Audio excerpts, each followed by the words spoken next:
Okay, so let's talk a little bit more about the carrying capacity.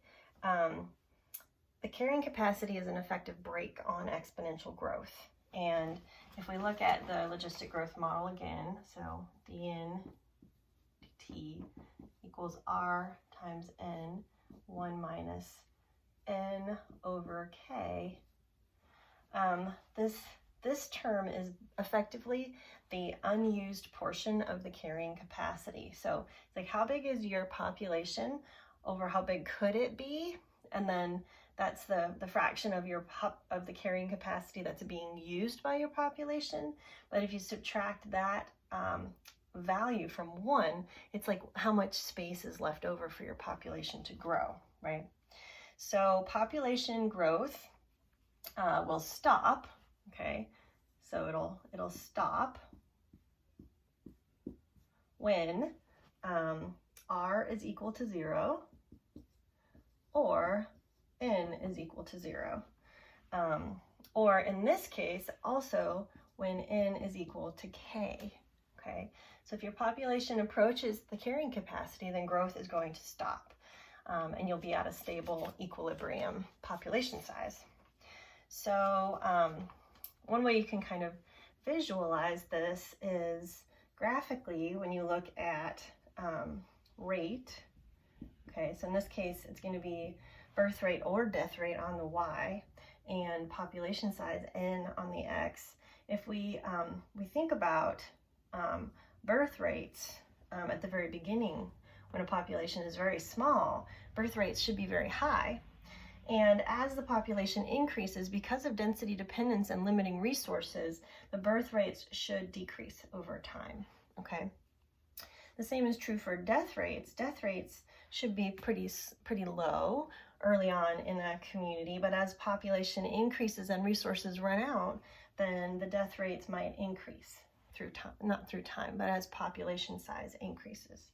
And what we find is here where birth rates and death rates intersect, that is the carrying capacity K. Okay, so we can use the rules of calculus to integrate the growth function, the growth equation, and express population size as a function of time. And I'm not going to walk through the steps of doing that, but I will show you the outcome. So if we integrate this equation, okay, so I'm going to integrate it, then we get something like this. Some population size at time t in the future, and this allows us to predict population size, one that's going through logistic growth, is going to equal k, the carrying capacity, divided by 1 plus k minus the initial population size, divided by the initial population size.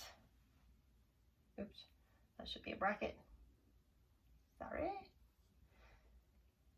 Times e to the negative rt.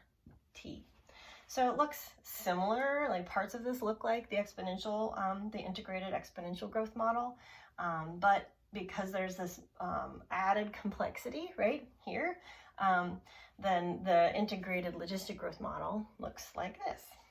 Okay, so this can then be used to predict future population sizes sometime t in the future, as long as you know the initial population size and you have an estimate for the carrying capacity, okay? That part can be a little bit trickier. Some of the assumptions of the logistic growth model are similar to the assumptions of the exponential growth model. There are no time lags, no migration, no genetic variation or age structure in the population that changes birth rates and death rates, just density dependence. Resources are allowed to be limited, but the carrying capacity is a constant. It doesn't change through time. And there is linear density dependence. So the density dependence isn't changing through time. So we're going to talk a little bit about, so this is for a continuous population growth model. The equation for a discrete population, or a discrete logistic equation for discrete population growth, is a little bit different. But again, similar to when we were talking about exponential growth, when organisms have like a discrete reproductive period, then their populations are better modeled by a discrete logistic equation. So the discrete logistic equation looks like this. N at t plus 1 is equal to n at time t plus rd, so the discrete population growth rate times n sub t, the whole thing times 1 plus n sub t over k. Okay, again, where r sub d is the discrete growth factor, and there is a time lag here. When r sub d is less than 2, this equation is very similar to the continuous growth model, but when r sub d is greater than 2.57, we get what's called complex non-repeating chaos, which I'm sure Melissa would be really excited about. Chaos is not the same as stochasticity. A truly stochastic population fluctuates because r sub d or k change with each time step. So we can use kind of an example from the book. A couple of things I want to talk about that will probably help you with the problems. The extra problems are, first of all, if we look at a graph of the logistic growth model, as population size increases, this growth rate, then this is, okay, this is, the rate is increasing and then the rate is decreasing, okay, until it hits K and then it stops, growth stops. Where for this population is the growth rate at its maximum? Okay, right here, right? And so at the value of K divided by 2, right, half of the carrying capacity, we get a growth rate maximum, okay, at that sample size, at n equals K divided by 2. We get this growth rate maximum. Okay, so that's going to help you with one of the problems in the book. And then another equation that you're going to need to understand to solve one of the problems has to do with this idea of discrete growth and some oscillations around K, right? So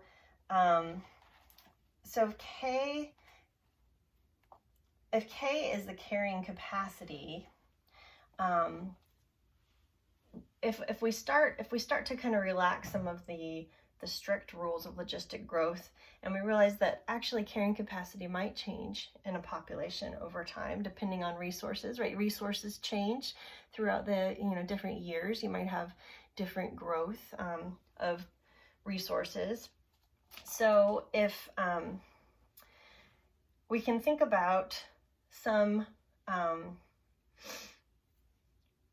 variation in K. Okay, so let's just put some terms out here. So K sub 0, we're going to call that the mean carrying capacity. Okay, and if we allow there to be some variation around K, so say we plot something like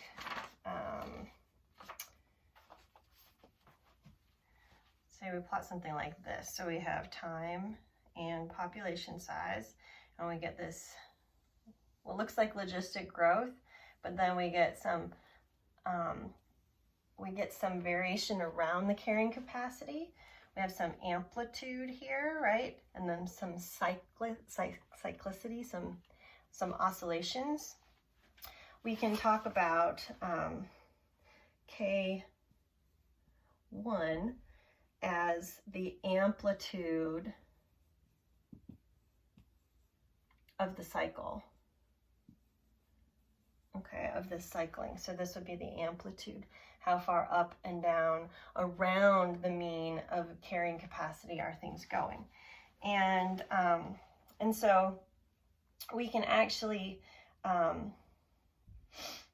if our population growth rate and C, which is the constant death, it's the constant in the death rate calculation. So if we multiply R times C, if that value is, let's see, less than 1.0, then we can use this function to calculate a mean population size that we might estimate when we know something about the mean carrying capacity and the amplitude of the cycle.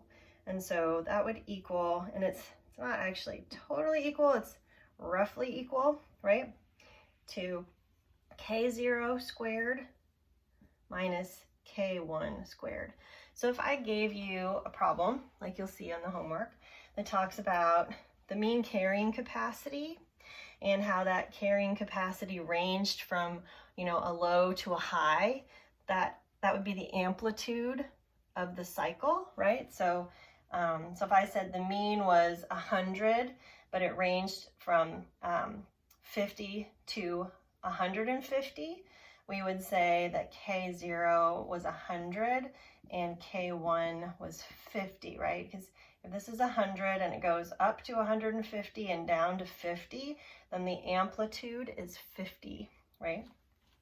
And so you could plug 100 squared minus 50 squared in here, and it would give you an estimate of the population size, the mean population size. So that only really works when this value RC is very small. But that's the example that we'll use in the book. Of course, there's a lot more to learn about all of this. As you can see, we're taking what's in your textbook and we're expanding it a little bit in these chalk talks to try to give you a little bit more of the math behind it, because the textbook, it stops short of explaining a lot of things.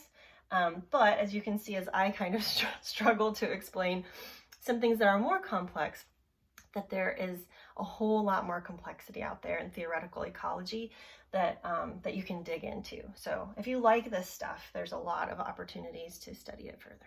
All right.